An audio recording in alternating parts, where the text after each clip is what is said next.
औज़ुबिल्लाहिमिनश्शैतानिर्रजीम बिस्मिल्लाहिर्रहमानिर्रहीम। आज एक नई वीडियो के साथ आपकी खिदमत में हाज़िर हैं। आज की वीडियो जो है 9th क्लास जनरल मैथ की पेयरिंग स्कीम आपके साथ डिस्कस की जा रही है कि किस चैप्टर में से कितने एमसीक्यूज आने हैं, कितने शॉर्ट क्वेश्चन आने हैं और लॉन्ग क्वेश्चन किन के चैप्टर में से आएगा।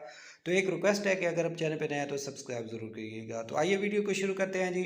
चैप्टर नंबर 1 में से 2 एमसीक्यूज आएंगे, 2 में से 2 आएंगे, 3 में से 1 आएगा। चैप्टर नंबर 4 में से 2 आएंगे, 5 में से 2 आएंगे, 6 में से 2 आएंगे। उसके बाद चैप्टर नंबर 7, 8, 9 और 10 जो चैप्टर हैं उनमें से एक एक एमसीक्यूज आएगा। उसके बाद शॉर्ट क्वेश्चन का पोर्शन है कि किस किस चैप्टर को मिला के एक पोर्शन। चैप्टर नंबर 1 में से 3 शॉर्ट आएंगे, 2 में से 4 आएंगे और 3 में से 2 आएंगे। कोई से 6 आपने करने हैं, 9 होंगे। उसके बाद जो क्वेश्चन नंबर 3 होगा, चैप्टर नंबर 4 में से 3 आएंगे, चैप्टर नंबर 5 में से 3 आएंगे और चैप्टर नंबर 6 में से 3 आएंगे। कुल 9 होंगे, कोई से आपने 6 करने हैं। इसी तरह क्वेश्चन नंबर जो 4 होगा वो उसमें से भी 9 होंगे, आपने कोई से 6 करने हैं। तो चैप्टर नंबर 7 में से 3 आएंगे, 8 में से 2 आएंगे, 9 में से 2 आएंगे और 10 में से 2 आएंगे, कोई से 6 करने हैं। उसके बाद लॉन्ग क्वेश्चन होंगे। चैप्टर नंबर 1 में से 4 नंबर का एक पार्ट आएगा, चैप्टर नंबर 2 में से 4 का आएगा, तो दोनों को मिला के एक क्वेश्चन बनेगा।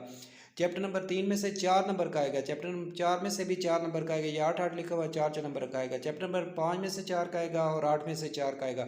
चैप्टर नंबर 6 में से एक पूरा क्वेश्चन बनेगा, चैप्टर 9 में से 4 का आएगा और 10 में से 4 का आएगा।